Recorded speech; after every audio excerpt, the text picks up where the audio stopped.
नमस्ते, राम राम। आज की हमारी कहानी, एक अमीर थे, बहुत ज़्यादा अमीर थे।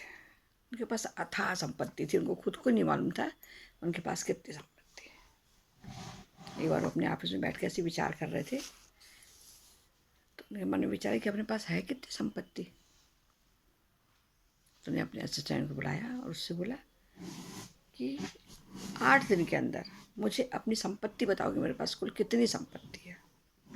मैं तुम्हें 8 दिन का समय देता हूँ। उसने कहा जी, और क्या करो, चला गया।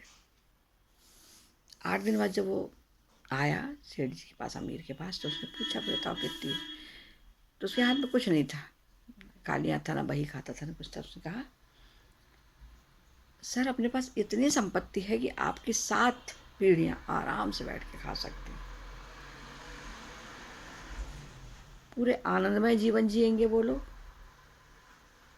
उनको कुछ काम नहीं करना पड़ेगा, अच्छे मौज मस्ती से रह के वो रह सकते हैं। इतना अपने पास पैसा है 7 पीढ़ियों तक के लिए। अमीर ने सेठ ने कहा ठीक है। अब वो विचार करने लगे, 7 पीढ़ियों का इंतजाम तो मैंने कर दिया है, 8वीं पीढ़ी कैसे रहेगी। 8वीं पीढ़ी का इंतजाम भी तो करना चाहिए। तो उससे वो बड़े चिंतित रहने लगे कि 8वीं पीढ़ी का इंतजाम कैसे किया जाए। घर गए, चाय पीने मन नहीं लगा, पत्नी से अच्छे से बात नहीं करी, पोते को रोज़ खिलाते थे, पोते को भी उन्होंने नहीं खिलाया।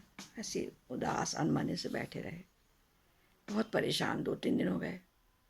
उसी समय उनके शहर में एक साधु आया, बहुत बड़ा। चलो साधु से बात करके पूछते हैं, बड़े संत हैं, बताएंगे क्या बताते हैं। तैयार होकर वहाँ पहुँचे, बैठे। संत जी अपना सब लोगों को अपनी कथा सुना रहे थे। वो भी जाके एक तरफ बैठ गए।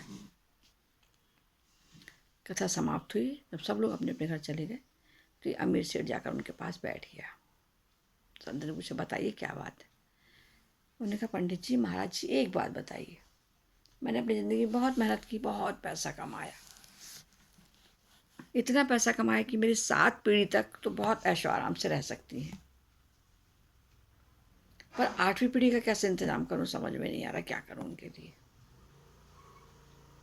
संत समझ गए ये क्या चाहते हैं।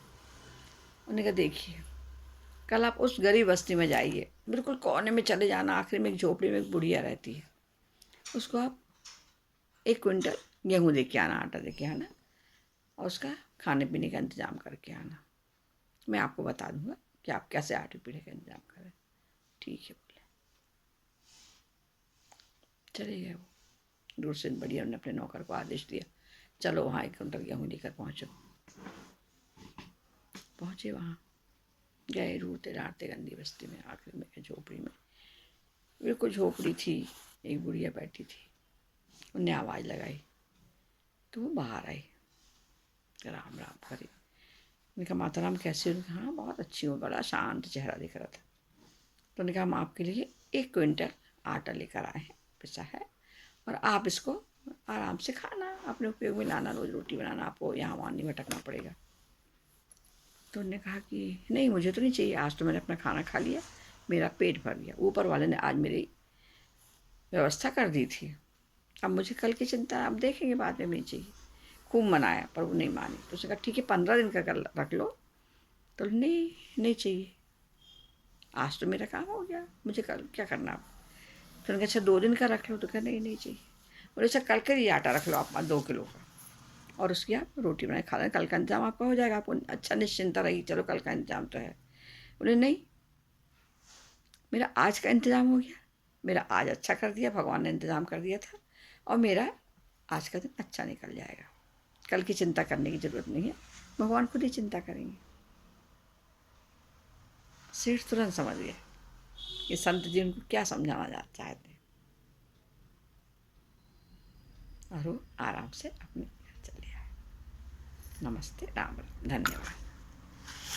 कर दिखाओ कुछ ऐसा दुनिया करना चाहे आप।